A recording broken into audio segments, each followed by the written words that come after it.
Comment accéder au mode diagnostic à partir d'iOS 10.3 et iOS 11? Bonjour à toutes, bonjour à tous, je suis le prof Louis, votre prof en réparation de smartphones et d'appareils électroniques. Dans cette vidéo, nous allons voir ensemble comment accéder au mode que Apple a introduit à partir d'iOS 10.3 et iOS 11, permettant de tester un appareil possédant cette version d'iOS, aussi bien sur la partie logicielle que la partie matérielle. Alors je risque de vous décevoir malheureusement, mais je préfère quand même prévenir dès le début de cette vidéo, ce mode n'est pas destiné à nous consommateurs, mais plutôt avant tout à tout ce qui sera assistance technique Apple. Donc dans assistance technique Apple, j'entends tout ce qui sera Genius Bar, donc les SAV que vous avez dans les Apple Store, et puis tout ce qui est boutique agréée Apple, c'est-à-dire que ce ne sont pas des Apple Store, tout ce qui est petits magasins, franchise, mais qui possèdent un contrat avec Apple. En gros, ces entités, si on peut dire ça comme ça, qu'il s'agisse de l'Apple Store ou de la boutique agréée Apple, ont tous les accès à ce mode de diagnostic. Dans cette vidéo, on parlera surtout d'iPhone, donc par exemple avec ce mode de diagnostic sur un iPhone, ils pourront tester tous les composants du téléphone. Et quand je dis tout, c'est vraiment tout ce qui compose un iPhone. Par exemple le GPS, les capteurs, que ce soit de proximité, de luminosité, les haut-parleurs, l'écran, l'appareil photo, le gyroscope. Voilà, ce sont quelques exemples. Ils peuvent aussi obtenir des rapports sur l'utilisation du téléphone, les plantages ou les extinctions qu'il a subies. Ils peuvent aussi connaître l'état de la batterie ou son usure. C'est un outil qui est très pratique, qui réalise des tests automatiquement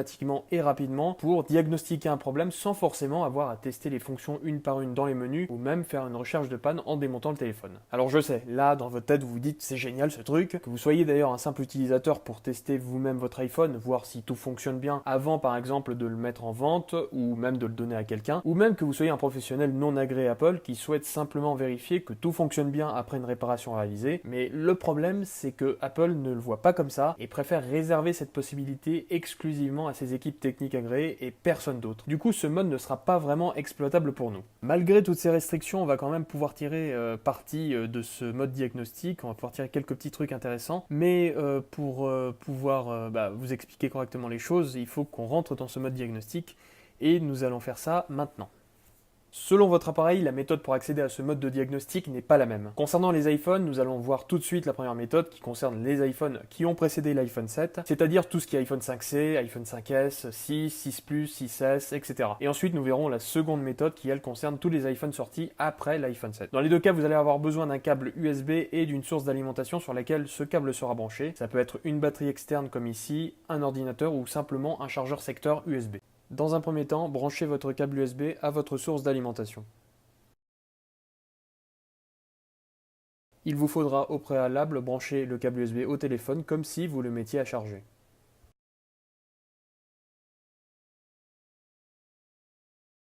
Première méthode donc pour les iPhones ancienne génération, avec ici un iPhone 6. Ce que vous allez faire, c'est maintenir simultanément appuyé le bouton d'allumage qui est situé sur le côté droit et le bouton central qu'on appelle également le bouton Home, de manière à forcer l'iPhone à redémarrer. Dès que l'écran de l'iPhone devient noir, vous relâchez les boutons et vous appuyez simultanément ensuite sur le bouton volume supérieur et le bouton central. Vous maintenez cette position jusqu'à ce que le téléphone démarre en mode diagnostic.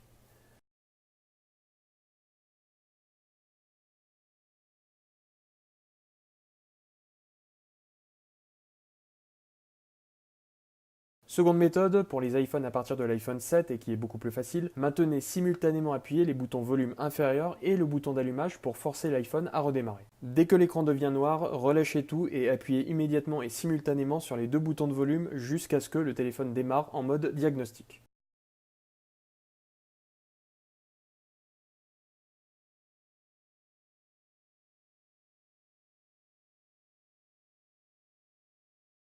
Première chose que vous allez pouvoir faire à partir de là, c'est d'appuyer sur le petit i situé en bas à droite. On va avoir le numéro de série qui s'affiche, mais également le numéro IMEI du téléphone. Ça peut paraître bête, mais cette dernière information est très pratique pour déterminer si le baseband, c'est-à-dire le processeur réseau de l'iPhone, a bien été détecté ou pas. S'il ne l'est pas, le numéro IMEI ne s'affichera pas et cela signifie du coup qu'une tentative de restauration totale du téléphone est susceptible de se solder par un échec avec une erreur, généralement erreur -1 sous iTunes. En résumé, si vous avez tenté une restauration, que cette dernière finit toujours par échouer avec un code d'erreur -1, que votre iPhone refuse de s'allumer mais arrive à démarrer en mode diagnostic et que vous parvenez à voir que l'IMEI n'est pas présent, alors vous êtes certainement en face d'un problème de processeur réseau. Seconde chose possible, qui n'est valable que si vous n'avez pas paramétré de code de verrouillage et déjà connecté l'iPhone à votre ordinateur, c'est de pouvoir récupérer vos données dans le cas où votre téléphone ne démarrerait pas en mode normal, donc en dehors du mode diagnostic. Pour ça, vous n'aurez besoin que de brancher le téléphone à un ordinateur et réaliser votre sauvegarde. Si vous aviez un code paramétré ou n'avez jamais connecté votre iPhone à votre ordinateur, ce ne sera malheureusement pas possible. Vous pouvez voir si votre iPhone est verrouillé par un code grâce à la présence du petit cadenas situé à côté de l'heure, juste en haut. Troisième chose, et là ça concerne plus les réparateurs non agréés, vous allez pouvoir tester le bon fonctionnement du Wi-Fi. Exemple de cas de figure qui peut vous emmener à faire ça, vous avez un client qui vous confie son iPhone pour un problème de réception Wi-Fi, vous oubliez de lui demander son code de déverrouillage pour réaliser vos tests après la réparation. En temps normal, vous seriez bloqué. Grâce à ce mode de diagnostic, vous allez pouvoir, en appuyant sur suivant dans le menu principal, voir la liste des réseaux Wi-Fi qui s'affichera avec l'intensité du signal. Et là, vous avez pu réaliser votre test sans nécessiter le moindre code de déverrouillage. Alors pour celles ou ceux qui seraient curieux de voir ce que ça donne si on choisit un réseau Wi-Fi et qu'on lance le diagnostic, eh bien ça ne fera rien et je vais vous expliquer pourquoi. Pour faire une synthèse rapide de ce que j'ai pu lire et voir de mes propres yeux, il semblerait que le diagnostic nécessite d'être lancé par un hôte qui est soit un ordinateur connecté à internet sur un espace spécifique destiné aux techniciens agréés Apple ou une tablette avec une application elle-même connectée au serveur Apple. C'est d'ailleurs ce que vous pouvez voir si vous avez déjà eu l'occasion de faire un tour au Genius Bar d'Apple. Les techniciens ont tous une appli sur un iPad, ils remplissent les infos comme très certainement le numéro de série du téléphone et lancent un test directement. Le téléphone lui a besoin simplement d'une connexion internet et à partir du moment où il l'obtient, il va directement chercher l'information sur les serveurs d'Apple pour savoir s'il doit ou non réaliser le diagnostic. La vidéo touche à sa fin, j'espère que vous l'aurez appréciée et que vous aurez appris des choses. Si c'est le cas, laissez-moi un énorme pouce bleu. Vous pouvez m'encourager à produire d'autres vidéos en vous abonnant à la chaîne. Ça vous permettra aussi d'être parmi les premiers à voir la prochaine vidéo. J'ai également un compte Instagram pour les fans de réparation. Le nom s'affiche juste en bas à gauche. Merci à toutes et à tous et à très bientôt.